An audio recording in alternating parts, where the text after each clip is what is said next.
एक ऐसा ग्रंथ जिसे सुनते सुनते मृत्यु भी ठहर जाए, सुनते सुनते समय भी थम जाए और आत्मा परमात्मा से जुड़ने लगे। यही है श्रीमद् भागवत महापुराण, सनातन संस्कृति का वो रत्न जो केवल ग्रंथ नहीं, जीवित एक अनुभव है। श्री गणेशाय नमः। श्रीमद् भागवत महापुराण, चतुर्थ स्कंद, अध्याय 20।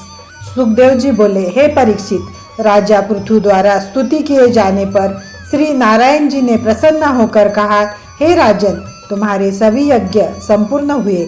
हमें इससे बड़ी प्रसन्नता है। तुम हमसे कुछ वरदान मांग लो। तुमने इंद्र का अपराध क्षमा कर दिया है, अतः अब उससे किसी प्रकार का विरोध मत रखना। विरोध किसी से भी क्यों न किया जाए, वह बुराई होता है। सभी प्राणियों में एक ही आत्मा का निवास है। वह शुभ अशुभ कर्म करने से भला बुरा कहने लगता है। अंतः तुम उस ओर न जाकर अपने प्रजा का धर्मपूर्वक पालन करो। सनकादिक ऋषि आकर तुम्हें ज्ञानोपदेश देंगे। श्री नारायण जी के ऐसे वचन सुनकर राजा पृथु ने उनकी पहले तो विधि पूर्वक पूजा की, तत्पश्चात हाथ जोड़कर इस प्रकार कहा, हे दीनबंधो, मेरी किसी के साथ शत्रुता नहीं है। न मुझे इंद्रलोक की इच्छा है और न किसी अन्य वस्तु की ही है। मैं तो केवल यही चाहता हूँ कि मेरे हृदय में आपके चरण कमलों के प्रति भक्ति तथा प्रीति बनी रहे। आप अपने भक्तों को श्री लक्ष्मी जी से भी अधिक प्यार करते हैं।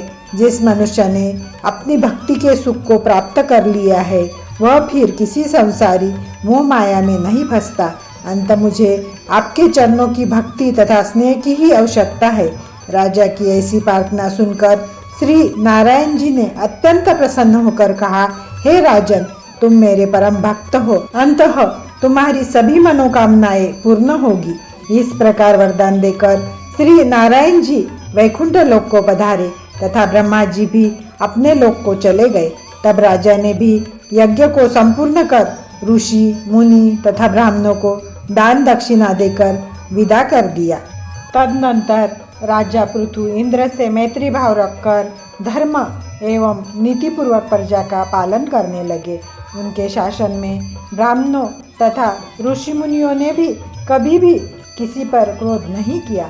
सभी छोटे बड़े जीव आनंदपूर्वक अपना जीवन यापन करते थे।